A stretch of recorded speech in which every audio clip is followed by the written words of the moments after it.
వి gold trusted gold buyers. మీరు తాకట్టు పెట్టిన బంగారాన్ని విడిపించి ఈ రోజు ఉన్న మార్కెట్ ధరకు కొనబడును. నమస్తే, వెల్కమ్ టు ఐ డ్రీమ్. నేను మీ ఝాన్సీ. జనరల్గా వైఫ్ అండ్ హస్బెండ్ మ్యారేజ్ చేసుకున్న తర్వాత చిన్న చిన్న చికాకులు వస్తూ ఉంటాయి, గొడవలు జరుగుతూ ఉంటాయి, బుజ్జగిస్తూ ఉంటారు. అవన్నీ వేరే కేసు.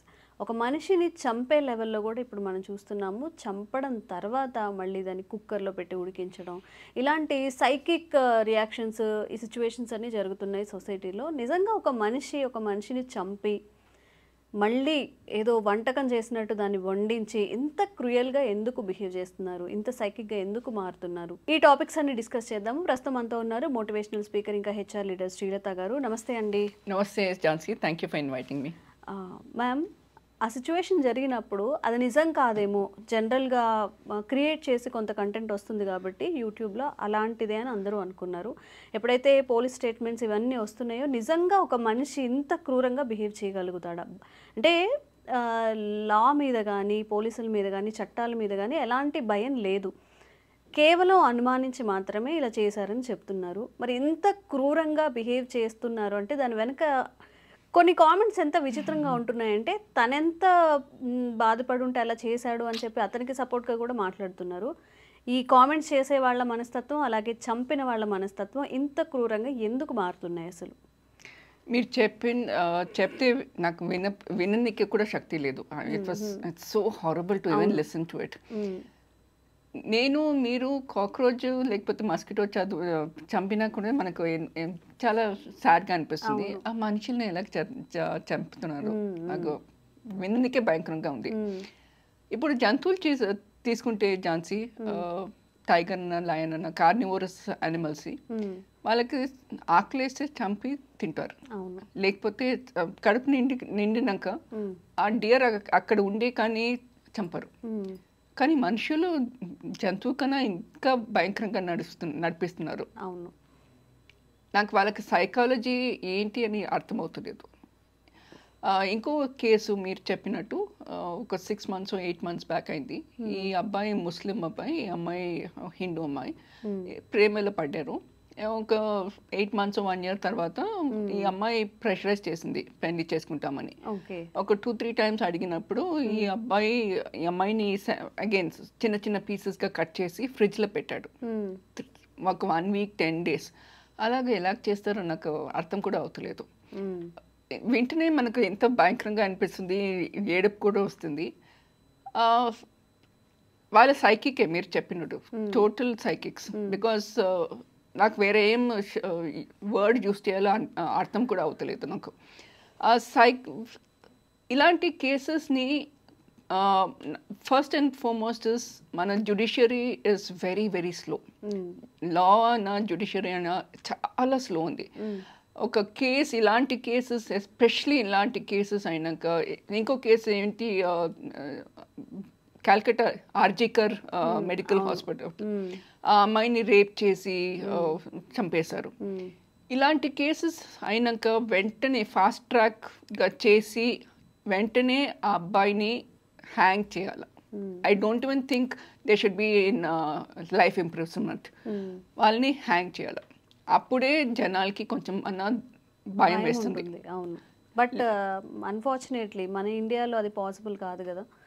అంటే మానవ హక్కుల చట్టాలు అందరికీ కూడా అప్పుడే గుర్తొస్తాయి. ఎందుకు ఒక మనిషిని చంపాలి, పూర్తిగా విచారణ చేసిన తర్వాత తను తప్పు చేశాడా లేదా అని చెప్పి బాధించే వాళ్ళు చాలామంది ఉంటారు. అట్లా పనిష్ చేయడం కూడా మన దగ్గర పాసిబుల్ అవ్వదు ఇండియాలో. పాసిబుల్ అవ్వదు అని నేను చెప్పలేను, కానీ ఫాస్ట్ ట్రాక్గా కేసెస్ సాల్వ్ చేయాలా, అది మస్ట్. చాలా వరకు మెనీ లా సీనియర్స్ అని and law policy makers also they are trying to make changes. కానీ ఈ చేంజెస్ కొంచెం సేపు అవుతుంది, కొంచెం టైం అవుతుంది, లేదంటే లేదు. కానీ మన judiciary is very very slow in solving these cases. ఇంకో కేసు నాకు గుర్తొస్తుంది ఝాన్సీ. ఈ అమ్మాయి was a doctor or studying MBBS అనుకుంటా. 12 o'clock or 9:30, no, I don't remember the exact time. Bike నడిపిస్తుండే ఆమెకి పెట్రోల్ అయిపోయింది. సో బైక్తోని పుష్ చేసి పెట్రోల్ బంక్ దాకా వెళ్తుండే రెండు మూడు ట్రక్ డ్రైవర్స్ యూనో వర్కర్స్ ఆమెను చూసి నేను పెట్రోల్ ఇప్పిస్తా అని వాళ్ళని ఆమెను తీసుకుపోయి రేప్ చేసి బర్న్ కూడా చేసేసాడు. ఓకే. పెట్రోల్ రేప్ చేసినాక also was gang rape. It's not just 1 person. Gang rape చేసి ఈ అబ్బాయి పెట్రోల్ బంక్కి వచ్చి పెట్రోల్ తీసుకొని అండ్ ఆమెని కాల్ చేశారు. అలాంటి ఉన్నప్పుడు వాట్ వాజ్ ద సొల్యూషన్ అంటే ఈ constables policemen for example not constables policemen నలుగురిని పట్టుకొని వెంటనే షూట్ చేసేసారు. సో కానీ ఏమైంది మన judiciary system is so bad ఈ పోలీస్మెన్ని సస్పెండ్ చేశారు. దీనికన్నా ఇంకా భయంకరం ఏముంటుంది, దారుణం. ఆ అమ్మాయిని చంపేశారు. Constables and policemen kill those people. I think it is very good. వాళ్ళని అప్లాడ్ చేయాలి, వాళ్ళకి మంచి యూనో ప్రైజ్ ఇవ్వాలి, అవార్డు ఇవ్వాలి. కానీ వాళ్ళు సస్పెండ్ చేశారు. So this is not correct. ఇంకోటి మీరు చెప్పినట్టు ఇలాంటి మనుషుల్ని హ్యాంగ్ చేసిన లైఫ్ ఇంప్రెషన్ పెట్టినా అప్పుడే హ్యూమన్ రైట్స్ యాక్టివిటీస్ అన్ని ఈ అబ్బాయి చిన్న అబ్బాయి మెంటల్ స్టామినా లేదు, మెంటల్ స్ట్రెంగ్త్ లేదు, అందుకే ఇలాగ బిహేవ్ చేశారు. I don't believe all this bullshit. It is not correct. అంతే కదా, ఇప్పుడు ఒక అమ్మాయిని మైనర్ అయినప్పటికీ రేప్ చేయగలుగుతున్నాడు, చంపగలుగుతున్నాడు అంటే ఇంకా తనకి మెంటల్గా స్ట్రాంగ్గా ఎందుకు లేడు? అబ్సల్యూట్లీ నార్మల్గా మీరు స్టార్టింగ్లో అన్నట్టు మనం ఏదైనా ఒక చిన్న జంతువుని అట్లా చంపినప్పుడు లేదా ఒక యాక్సిడెంటే జరిగినప్పుడు దాని గురించి చాలా ఎక్కువ బాధపడుతూ ఉంటాం. మరి ఒక మనిషిని చంపిన కేసులో తనకి పశ్చాత్తాపం కానీ ఎందుకు చంపకూడదు అనే విలువలు తెలిసిన వాళ్ళైతే అలా చేయరు కదా. మీరు కరెక్టే అన్నారు. ఇంకోటి ఏంటంటే మైనర్స్, ఇప్పుడు మైనర్స్ రేప్ చేసేస్తున్నారు. నిర్భయ కేసులో మైనర్ కూడా రేప్ చేశాడు. ఆయన పాపం నిర్భయ దిశ కేసులో Nirbhaya Disha was this case where she was doctor was killed. Nirbhaya was the old case. I think 2017 or 18 case ఢిల్లీలో అయింది. ఈ అబ్బాయి Nirbhaya was went with her friend బస్లో, వీళ్ళిద్దరే ఉండే అండ్ ఈ బస్ డ్రైవర్స్తోని ఇద్దరు ముగ్గురు గ్యాంగ్ రేప్ చేశారు. అబ్బాయిని తోసేశారు బస్ నుంచి, ఈ అమ్మాయిని గ్యాంగ్ రేప్ చేశారు. And you know I can't even speak about it. ఇంత ఘోరంగా చేశారు. ఒక్క క్షణం దేశం మొత్తం అట్టుడికిపోయింది, లేకపోతే ఒక ఉలికి పడిందని చెప్పాలి అప్పుడు ఆ సిచ్యువేషన్స్లో. అంటే ఒక అమ్మాయి మరి ఇంత దారుణంగా. అండ్ ఆల్సో దిస్ యూనో ఒక రాడ్ పెట్టేశారు ఆమె వజైనాలో. ఇంత భయంకరంగా నేను ఆడమై యూనో రాడ్ వజైనాలో పెట్టినప్పుడు ఇంత ఘోరంగా అనిపిస్తుంది నాకు, విననికే ఘోరంగా అనిపిస్తుంది. ఝాన్సీ ఆ అమ్మాయి కూడా సింగపూర్ తీసుకుపోయారు, కానీ she was not able to be saved. She passed away. So ఇలాంటి కేసెస్ ఫాస్ట్ ట్రాక్ చేయాలా, ఫాస్ట్ ట్రాక్ చేసి అబ్బాయిని హ్యాంగ్ చేయాలి, లైఫ్ ఇంప్రిజన్ వద్దు. అండ్ ఈ నిర్భయ కేసు తీసుకుంటే ఒక అబ్బాయి మైనర్, ఆ మైనర్ని విడిసేశారు. What nonsense is this? నా అభిప్రాయంలో 17 and 15 years అయినా ఈ అమ్మాయిని రేప్ చేశాడు. అంతదాకా మేజర్గానే ఉండే కదా. అప్పుడు మాత్రం లా మాత్రం ఎందుకు అయినా మైనర్ని అనుకుంటున్నారు. If is old enough to rape somebody, he is old enough to be face the law also.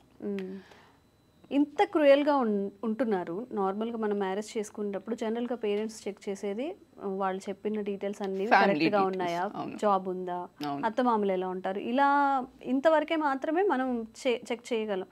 ఇన్నర్గా తన బిహేవియర్ ఏంటి అదంతా మనం తెలుసుకోలేము. ఎంత అక్కడ ఎంక్వైరీ చేసినా కానీ మనకు అదంతా తెలీదు. ఒకవేళ అంటే ముందుగానే మనం తెలుసుకోవాలి ఇంత సైకిక్ బిహేవియర్ని. అంటే వాళ్ళ వైపు నుంచి మనకి ఏమైనా సైన్స్ వస్తూ ఉంటాయా, వీళ్ళు ఎట్లాంటి పాయిజనస్ పర్సన్స్, కొంచెం వీళ్ళతో జాగ్రత్తగా ఉండాలి అని చెప్పి అలాంటి ఏమైనా తెలుస్తుందా మనకి ముందుగా? వాళ్ళ ఫ్రెండ్స్తోని, వాళ్ళ ఎక్స్టెండెడ్ ఫ్యామిలీతోని కొంచెం పరిచయం పెట్టుకోవాలి. అండ్ నా అభిప్రాయంలో పెళ్లి చూపు అయినాక వెంటనే పెళ్లి చేయవద్దు. ఒక 3-4 months అన్నా కలుసుకొని మాట్లాడి తర్వాత ఒక డెసిషన్ తీసుకోండి. నా అభిప్రాయంలో మై పర్సనల్ ఒపీనియన్లో ఇలాంటి అరేంజ్ మ్యారేజెస్కి అలాంటి బిహేవియర్ తక్కువనే ఉంది. ఈ లవ్ మ్యారేజెస్ అన్న ఇంటర్ రిలీజన్ ఇంటర్ కాస్ట్ మ్యారేజెస్గా చాలా అవుతుంది. యూనో చంపడం, పొడిసేయడం అని. I'm not even able to understand. మనం జడ్జ్ కూడా చేయలేము. లవ్ మ్యారేజెస్లో అవుతున్నాయి, అరేంజ్డ్ మ్యారేజెస్లో అవుతున్నాయి. ఆ బిహేవియర్ అనేది మనం డిటెక్ట్ చేయలేం కాబట్టి ముందుగానే విస్టమ్స్ అవుతున్నారు చాలామంది. ఈవెన్ అబ్బాయిలు కూడా ఇప్పుడు నార్మల్గా కామెంట్స్ ఏ అమ్మాయిలు లేరా అని చెప్పి మాట్లాడుతుంటారు. ఈవెన్ మొన్న ఒక కేసు చూసాము, తను హెరాస్ చేస్తుందని హస్బెండ్ సూసైడ్ చేసుకోవడం, ఇలాంటివన్నీ. ఇంత సైకిక్ బిహేవియర్ అని ముందే తెలుసుంటే మనం ఆ పర్సన్స్ని అవాయిడ్ చేస్తాం ఖచ్చితంగా. కరెక్ట్ ఝాన్సీ, కానీ నా అభిప్రాయంలో ఇలాంటి కేసెస్ అరేంజ్ మ్యారేజెస్లో తక్కువ అనిపిస్తుంది నాకు. ఎందుకంటే పేరెంట్స్ మీరు చెప్పినట్టు ఒక ఫ్యామిలీ బ్యాక్గ్రౌండ్ చూపిస్తున్నారు. ఒక యూనో వాళ్ళ అబ్బాయి ఎక్కడ చదువుకున్నాడు, ఎక్కడ పనిచేస్తున్నాడు అని ఒక రిసర్చ్ చేసినాకనే పెళ్లి చేపిస్తున్నారు. కానీ ఇలాంటి లవ్ మ్యారేజెస్ అన్న ఇంకా ఎక్కువ అవుతుంది. మీరు చెప్పినట్టు ఇంకా అతుల్ కేసు, మీరు example that you gave, Atul కేసులో ఈ అమ్మాయి చాలా హ్యారస్ చేసింది. వేరే వేరే భయంకరంగా కేసెస్ పెడతారు. Not truth also, it's not fact, true. అలాంటి కేసెస్ పెట్టి అతుల్ని he committed suicide. But I feel, in my opinion, Atul should not have committed suicide. He should have taken opinion of somebody else, taken an opinion of various lawyers, reached out to people and said, you know, and also gone to a counselor. Counselor kuda daggara velli ilanti cases aitundi, విడాకులు తీసుకోండి, ఎందుకు suicide చేసుకోవాలి? Suicide చేసుకోక్కర్లేదు, అనుమానించి భార్యనో భర్తనో చంపక్కర్లేదు. Absolutely. And చంపడం ఏంటి, you know that is, జీవితం దేవుడు ఇస్తున్నాడు, జీవితం దేవుడే తీసుకోవాలి. మనం no right to kill somebody. We have no right to kill somebody at all. ముందు ఇలాంటి సిచ్యువేషన్స్ జరగకూడదని కోరుకుందాం. ఈ కంక్లూషన్స్ ఏమి ఇవ్వాలో కూడా నాకు అర్థం కావట్లేదు. అంటే ఒక విస్టమ్ ప్లేస్లో ఉండి వాళ్ళ పేరెంట్స్ తరపు నుంచి అలా ఆలోచిస్తే తన లైఫ్ ఎండ్ అయిపోయింది. అక్కడ చాలామంది లైఫ్ అలాగే ఎండ్ అయిపోతుంది. కాబట్టి ఇంత సైకిక్ బిహేవియర్ కొంచెం ముందుగా గ్రహించి వాళ్ళ నుంచి అసలు విడిపోతే మంచిది అని నా అభిప్రాయం. Thank you. విడాకులు తీసుకోవచ్చు. ఇంత భయంకరంగా యూనో మొగుడు భార్య దగ్గర ఎలాంటి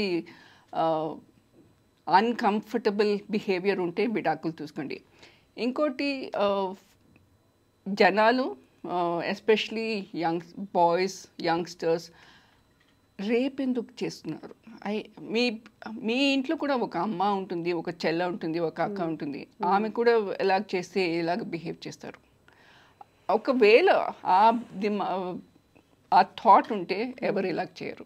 and please don't get fascinated by something what's happening in Bollywood ఏదో రొమాన్స్ చేసుకుంటున్నారు, ఏదో యూనో కిస్ చేస్తున్నారు, ఏదో హగ్ చేస్తున్నారు. అది జీవితం లేదు. Please be realistic. Thank you, ma'am. Thank you so much. Thank you for inviting me.